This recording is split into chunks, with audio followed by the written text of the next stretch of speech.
حضور شیخ الاسلام مدد اللہ العالی کا ترجمہ پڑھ کے سنا رہا ہوں۔ رمضان کا مہینہ وہ ہے جس میں قرآن اتارا گیا۔ اس جملے پر اگر غور کریں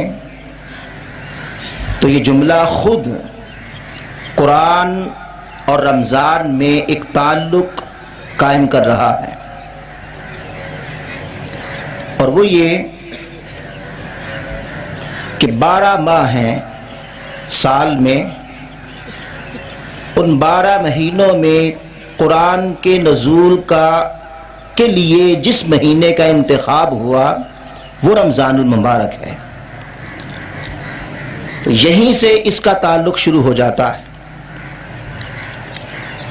اسی طرح سورہ القدر میں ابتدائی آیات میں اللہ رب العزت نے ارشاد فرمایا انا انزلناہ فی لیلۃ القدر، کہ بے شک ہم نے اس قرآن کو لیلہ قدر میں اتارا، لیلہ قدر میں نازل کیا۔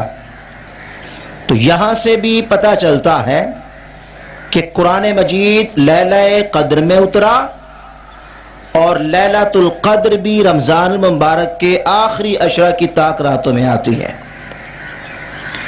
ان دو آیات مبارکہ کو سامنے رکھا جائے تو پتہ چلتا ہے کہ قرآن رمضان میں اترا، رمضان المبارک میں نازل کیا گیا۔ اب کیوں کیا گیا؟ 11 ماہ اور بھی تھے، لیکن قرآن مجید کے نزول کے انتخاب کے لیے اللہ رب العزت نے رمضان المبارک ہی کا انتخاب کیوں کیا؟ یہ ایک سوال ہے۔ قرآن و حدیث کی عمیق نگاہ سے اسٹڈی کرنے کے بعد اس سوال کا جواب مل جاتا ہے۔ پہلی بات تو یہ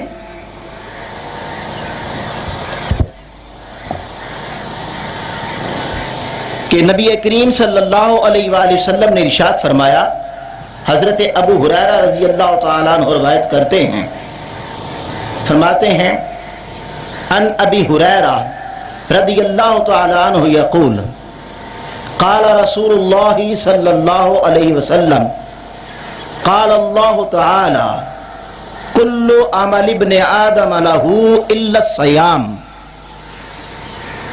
نبی پاک صلی اللہ علیہ وسلم نے ارشاد فرمایا کہ اللہ کہتا ہے کہ ابن آدم کا ہر عمل اس کے لیے ہوتا ہے، وہ جو بھی نیک عمل کرتا ہے، وہ نماز پڑھتا ہے تاکہ اسے فلاح ملے، اس کے اپنے لیے ہوتا ہے۔ فَإِنَّهُ إِلَّا الصِّيَامُ فَإِنَّهُ لِي وَأَنَا أَجْزِي بِهِ، مگر اللہ پاک نے فرمایا کہ روزہ یہ ابن آدم کے لیے نہیں، یہ میرے لیے ہے، اور فرمایا وَأَنَا أَجْزِي بِهِ، چونکہ یہ میرے لیے ہے اس لیے اس کا اجر بھی میں خود ہی دوں گا۔ اس آیت مبارکہ سے پتہ چلتا ہے، اس حدیث مبارکہ سے یہ پتہ چلتا ہے کہ روزہ اللہ کے لیے ہے اور اللہ ہی اس کا اجر دے گا۔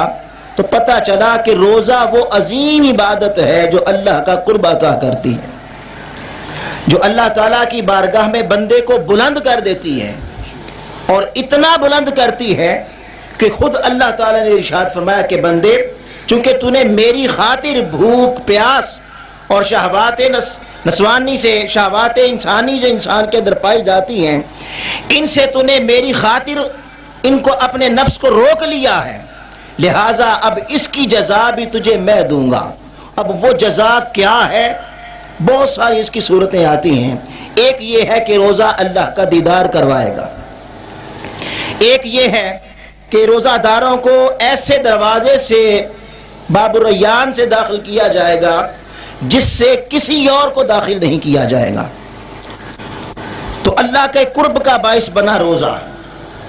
حضرت انس بن مالک رضی اللہ تعالیٰ سے روایت ہے، قال رسول اللہ صلی اللہ علیہ وسلم ان اللہ اہلینا من الناس، نبی پاک صلی اللہ علیہ وسلم نے ارشاد فرمایا کہ لوگوں میں بعض لوگ اللہ کے قرب والے ہوتے ہیں، اہل اللہ ہوتے ہیں، اللہ کے دوست ہوتے ہیں، اللہ کے پیارے ہوتے ہیں،